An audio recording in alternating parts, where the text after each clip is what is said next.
This is the story of a small American tragedy that we learned about because of a greater American tragedy.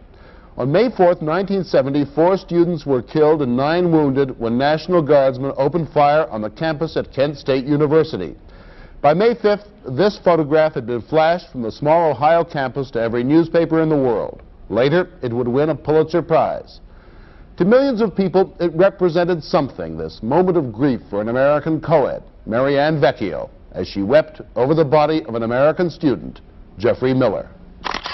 The photograph may have become a symbol of the tragedy of Vietnam and the tragedy of America. In fact, Mary Ann Vecchio was not a co-ed at Kent State, not a war resistor, not symbolic of anything. Mary Ann Vecchio was a 14-year-old runaway, hitchhiking from nowhere to nowhere, who found herself that afternoon on the campus at Kent State.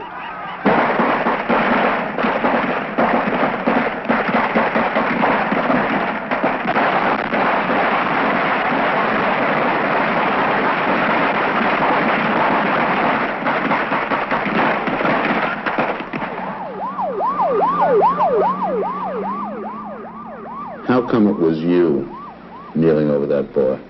I guess I just cared for him. I didn't really, at the time, know what death was. Except for my grandmother I seen in the funeral, but I've never seen a person get shot. And I just was scared, and after I realized what happened, I had just ran, just kept running. How did you get to Kent State? Why did you go to Kent State? It was somewhere at Opelika. But you didn't even know you were going there. Right. I guess at the age I was, it didn't really matter where I went. It was just the fact of going and traveling and meeting people. I just left a little earlier than some people. Somewhere out of Opelika. Opelika sits and decays on the edges of suburban Miami, neither prosperous nor poor. It is a place that just happened.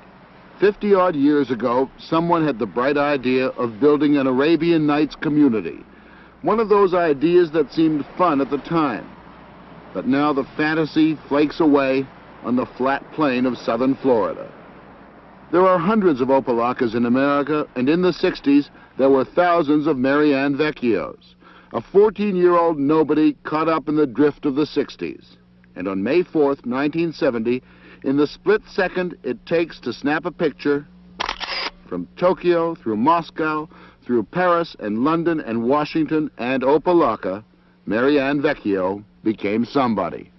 She was a runaway before, she'd had social problems before, she was a maladjusted kid before, but in all her limited experience, she was not prepared for the deluge of newspapers and wire services and magazines and authors that descended upon her in a quest to embroil her in this political tragedy at Kent State. That picture had made Mary Ann Vecchio a material witness to murder. Her lawyer was Philip Vitello.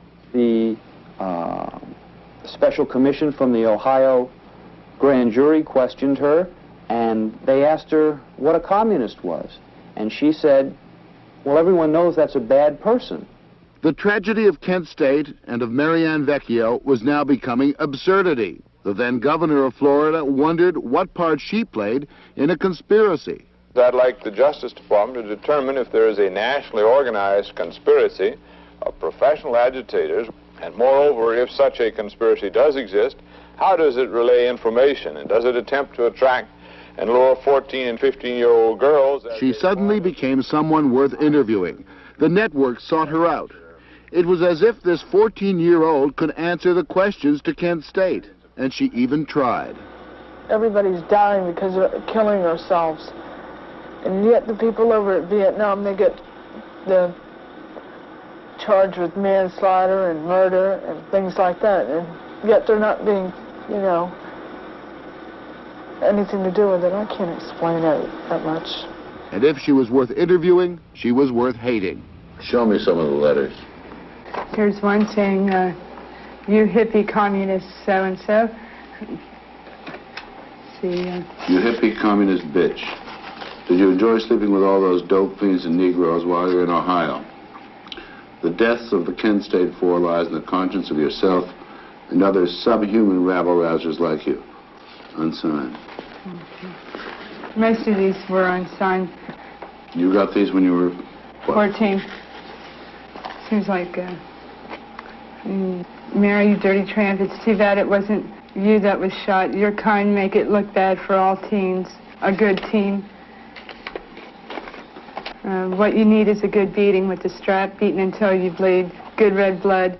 The Vecchio family kind of enjoyed the publicity, the notoriety. A West Coast outfit went into the Mary Ann Vecchio T-shirt business. Her father got a court injunction and tried to get a piece of the T-shirt action himself. You know, when I read the Mary Ann Vecchio story, I read the newspaper clippings and I look at the old film and the magazine articles, and I come away with one very strong conclusion, that you were used. In a sense, the photographer used you. Television used you. We're using you right now, I suppose. The governor of this state used you, said at 14 you were part of some communist conspiracy. Your own father used you. Brought a lawsuit trying to get a piece of the action on the Mary Ann Vecchio T-shirts. Well, I think the only reason why he did it was to help me get some money, because he was tired of everybody else using me. What do you think, I don't know how to phrase this, what do you think put your daughter on the wrong path? Was it her home life? No. Street life? What? It was her, and she's adventurous. She wants to see the world, and she wanted to see it ahead of time. And she still does. Do you think you provided the best home life for your kids? Yes, the best. Financially and morally both. Best fed, the best dressed kids. And They got everything they in wanted. bed early. Too much, perhaps? Not too much, because they're not that rich. It's a hard thing to figure out if you really are giving them too much or giving them too little. Really, Yeah. we didn't give them what you'd call little, but we gave them plenty more than the average kid. Why'd they get into trouble? Hanging around with the wrong kids. All of the children, except for the youngest, have had their problems over the years. Including going to jail? Some of them? Yes, definitely. Police Chief Robert Knapp knows Opelika better than anyone. All of its secrets. The melancholy accounts of domestic squabbles, of runaway children. All the small tragedies of a small town. And he knew Mary Ann Vecchio well. Before she ran away, before Kent State, what kind of trouble was she in? She just wasn't staying at home. Parental supervision was a little on the loose side. She came and went as she pleased.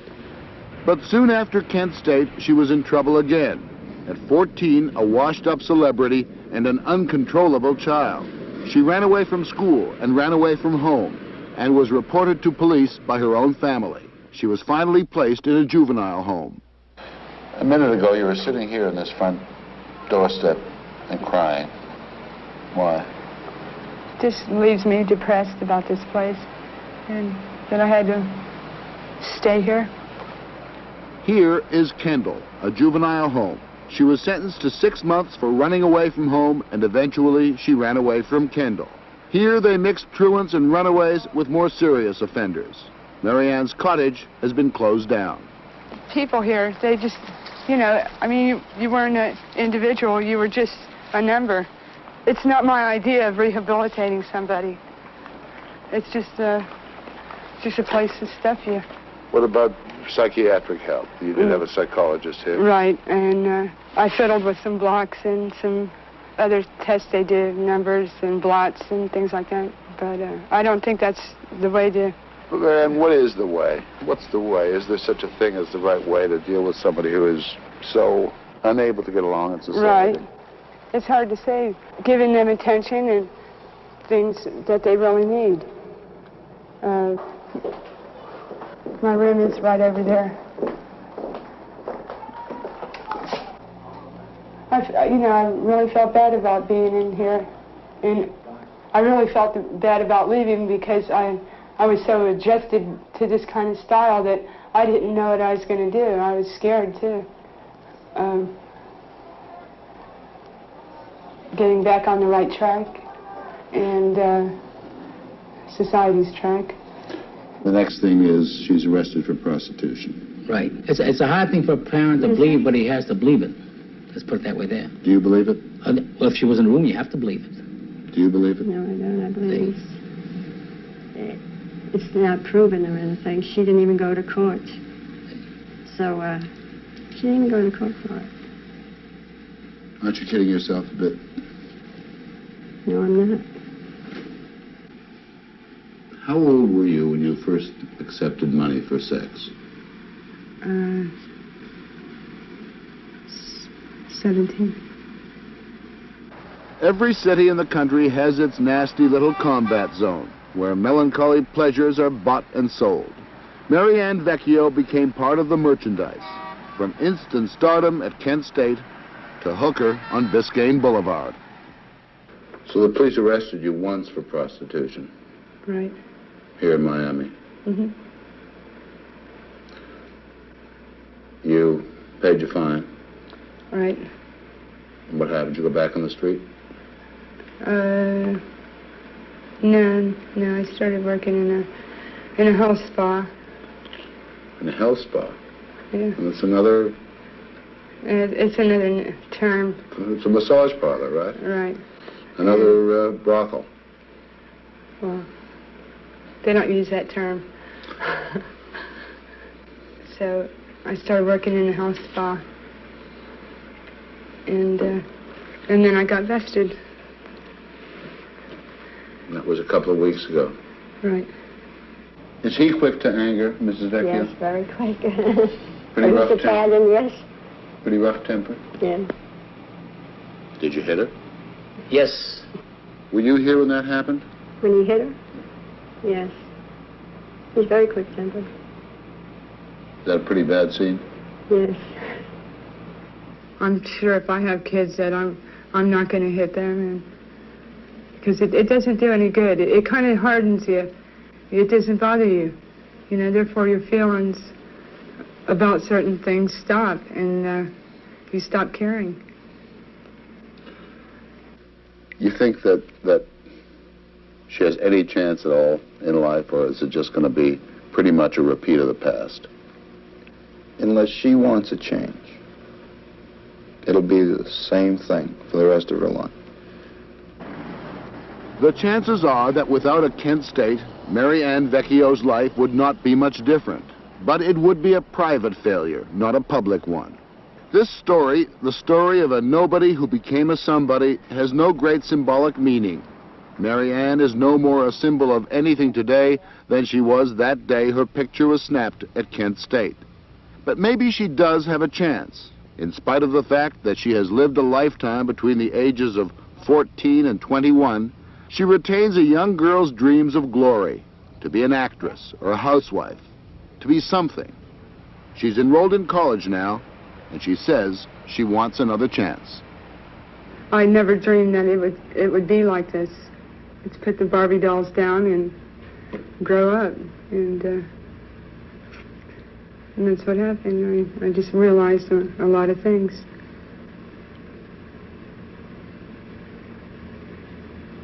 And I thought that's what society was like. So I did the same.